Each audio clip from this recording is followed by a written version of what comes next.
à tous les bastonneurs et les bastonneuses, moi c'est Forgy, et le catch, c'est ce dont on va parler. Ce dimanche, c'est Révolution, le dernier match de Sting. Et quand il y a un pay-per-view, je passe dans un mode spécial. L'AEW Week devient AEW Road, c'est-à-dire le résumé de Dynamite, pour que la vidéo sorte avant le show, traité par le prisme des matchs du pay-per-view, avec une remise en contexte, et mes pronostics pour chaque affiche. Comme ça, on verra un petit peu si je suis juste sur les storylines, ou si je pars trop dans la fantaisie.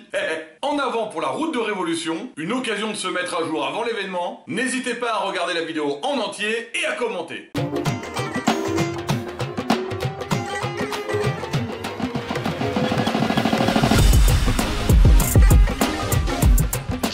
Arrive sur scène en béquille. Effondré, il vient annoncer que sa blessure à la cheville est plus grave que prévu et qu'il ne pourra pas faire partie du triple threat pour la ceinture AEW. Swerve l'interrompt alors. Malgré tous les événements des derniers mois, il est attristé que la rivalité se finisse comme ça. Mais il compte bien gagner le titre. Ce qui fait arriver Joe, et pour lui, peu importe qu'ils sont 1, 2 ou 10, il est dominant, il veut garder sa ceinture. Alors, à qui que c'est la maison? Eh ben, c'est la maison de Hangman, qui détruit Swerve avec sa béquille. Pas de blessure, mais une volonté de gagner et de faire mal. Alors que la rivalité entre Hangman et Swerve aurait logiquement dû finir au Texas Deathmatch il y a quelques semaines, ils ont trouvé un moyen de lui redonner du souffle en incluant Joe dans l'histoire. Mon pronostic pour le match: Joe conserve sa ceinture parce que Swerve et Payne se mettent dessus. Ainsi, Strickland aura sa vraie chance à Double or Nothing. Fil rouge de la soirée, les Bucks parcourent les vestiaires afin d'avoir un dernier entretien musclé avec Sting. BCC contre FTR et Kingston. Alors que je m'étais un peu lassé de Mox et Kingston depuis le Continental Classic, ces matchs tag avec FTR redynamisent le tout. Et 7 affrontements en trio me donnent très envie. Et bien sûr, Danielson en bon heel dans cette rivalité laisse Casta prendre sa place contre Eddie. On va pas spoiler direct le face-à-face.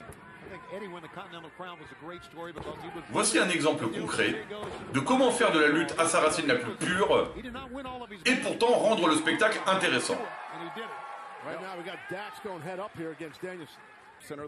L'intensité des prises, le rythme, le travail au sol, le timing des contres, l'enchaînement des mouvements, tout y est. Dax et Bryan donnent une leçon des bases en quelques instants. Il n'y a rien à ajouter, c'est ça le catch. Les 6 gars sont tellement motivés qu'ils se jettent tous sur le ring, chacun s'attribue un adversaire. Ce match doit faire monter la pression au max contre les lutteurs. Le pari est réussi sans trop galérer. Kingston arrive enfin à avoir ce moment face à face. Après quelques claquettes bien placées, c'est Michael Bay time. Exploding suplex. Après ça, on a de nouveau tout le monde qui recommence à intervenir en même temps sur le ring, enchaînant les prises les plus efficaces et spectaculaires. Le public ne se retient pas et chante This is awesome. BCC tente de reprendre le contrôle, triple slipper.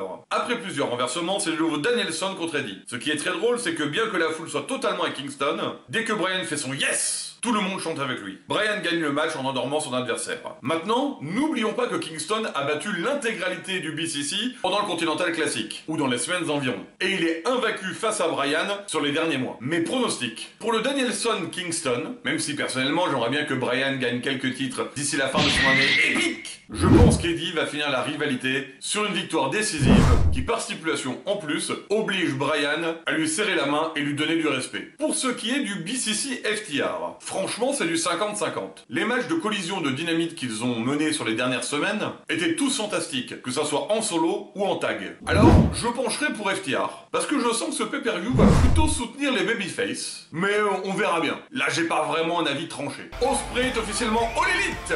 Le mec est à fond, hyper enthousiaste, c'est super communicatif. Je suis trop content, j'adore ce gars. Je l'ai vu à la Rev Pro et à All In l'année dernière. C'est un pur bonheur. Arrivé au sein de la Don Callis Family, dans ses apparitions de 2023 à la AEW, il est toujours lié à leurs intrigues. Enfin, pour le moment. Juste un petit extrait sonore du niveau de huée que se prend Don Callis. Notre Dominique Mysterio chauve à nous. Ah, quel bonheur! La confrontation entre Konosuke et Will à la fin du segment nous montre que la vie ne va pas être un long fleuve tranquille. Mon pronostic, Will Ospreay, mais peut-être pas sur une victoire éclatante. Don Callis ne va pas laisser son alpha se faire humilier. Le match va être une tuerie sur le ring. Je les adore tous les deux. Les EVP sont des parfaits petits cons, critiquant Kingston de façon très arrogante. Leur personnage de bon et de mauvais flic se construit semaine après semaine très efficacement. Nick Wayne contre Orange Cassidy. Nick va vite, trop vite pour Orange qui va devoir enclencher la deuxième s'il ne veut pas rester sur le carreau. Papa Christian s'est fait choper par l'arbitre. Nick va être à moitié orphelin sur le match. Wayne est arrogant et reprend les coups de pied lents d'Orange. Monumentale erreur. Distraction du royaume indisputé qui essaie de perturber le match. Et alors que Nick enlève une protection de coin, c'est Daniel, moi aussi j'ai un match Garcia, qui vient perturber l'enfant prodige. Orange punch pour la victoire. Et attaque immédiate de Roderick Strong avant que les Best Friends ne le poussent dehors. Bon, on a eu tout le monde, le compte est bon. Mon pronostic, dans le combat Strong contre Cassidy, je pense que Roddy va gagner et devenir le nouveau champion international. Avec bien sûr de la tricherie digne de la maison de la torture à la NJPW. Et faut bien des avancées pour le royaume. Et dans le match Christian contre Daniel Garcia, je pense que Cage va sûrement conserver son titre, même s'il y aura des perturbations de Copeland d'un côté et de la patriarchie de l'autre. Maintenant, Daniel a le vent en poupe depuis le Continental Classic, et une surprise ne serait pas totalement interdite. Verra-t-on le Bang Bang Scissor Gang dans le pré-show de Révolution? En tout cas, même si c'est une voie de garage, eh ben ils me font bien marrer. Chris Statlander malmène Sky Blue. Pas grand chose à retenir de ce match. Sky est pas désagréable, mais elle se fait malmener par la puissance de Chris. Malheureusement, Stokely fait de la merde en essayant d'aider, du coup Julia donne un coup de ceinture, Code Blue, victoire de Sky.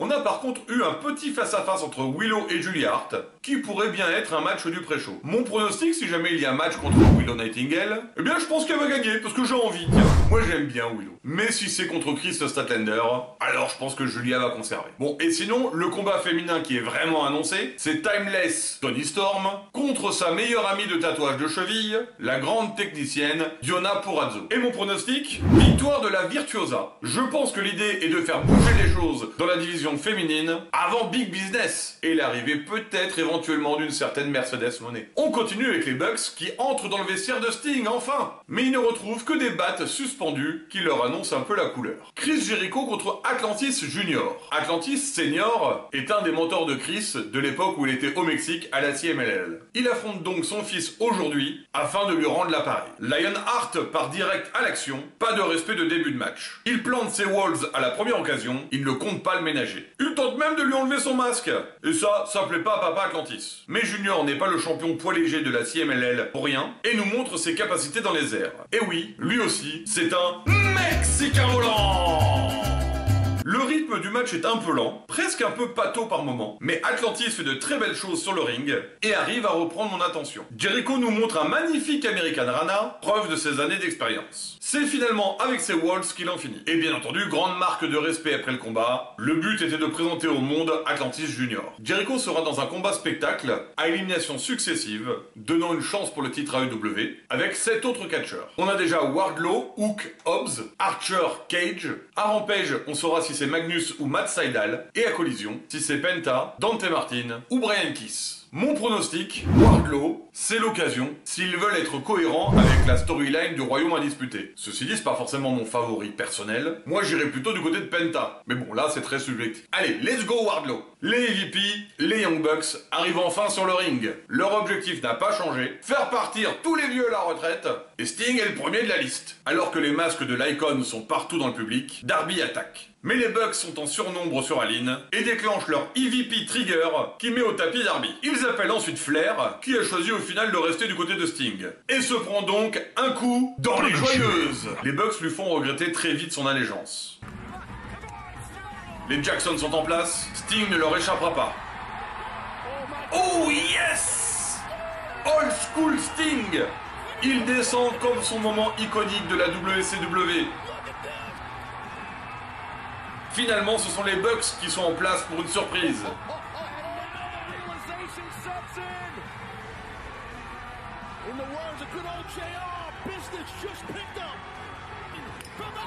À partir de là, ça déroule. Bataille des battes de baseball.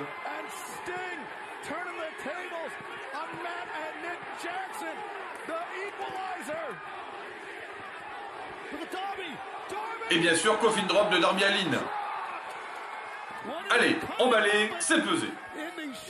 Et on finit sur un dernier petit Scorpion Drop pour en finir. Mon pronostic? Eh bien, vu que c'est pour le titre Tag Team et que Sting part à la retraite, la logique voudrait que ça soit les Bucks, dans leur nouveau personnage DDP Hill, qui remportent la victoire. Pour narguer les gens après sur le fait que ça soit eux qui aient mis Sting à la retraite. Et pourtant, je vais quand même dire Sting. Oui, Sting! Pour un départ en fanfare. Eux, ils trouveront bien un truc pour les titres tag team après. Genre tournoi de titres vacants. Et bien voilà, vous avez mes pronostics pour tous les matchs du show principal de Révolution. Je ne vais donc pas couvrir Rampage et Collision, qui vont finir simplement la sélection pour le 8 All-Star Scramble match. Peut-être annoncer quelques combats pour le pré-show, mais rien faire avancer d'important d'ici dimanche. Je vous mets les visuels des combats prévus dans le générique de fin. Dès que j'aurai vu le pay-per-view, je sortirai le bref, à savoir les résultats des matchs en très rapide, et ensuite je préparerai ma vidéo de l'event avant de revenir sur le contenu habituel AEW Week. J'espère pouvoir placer la deuxième émission du mag entre temps, mais c'est pas gagné. N'hésitez pas à me donner vos pronostics dans les commentaires ou sur le Discord, lien toujours dans la description. Et si vous le voulez bien, soyez les premiers à dépasser le 300e abonné, et donc abonnez-vous! À tous les bastonneurs et les bastonneuses, allez voir Dune 2, il est génial, et à très vite!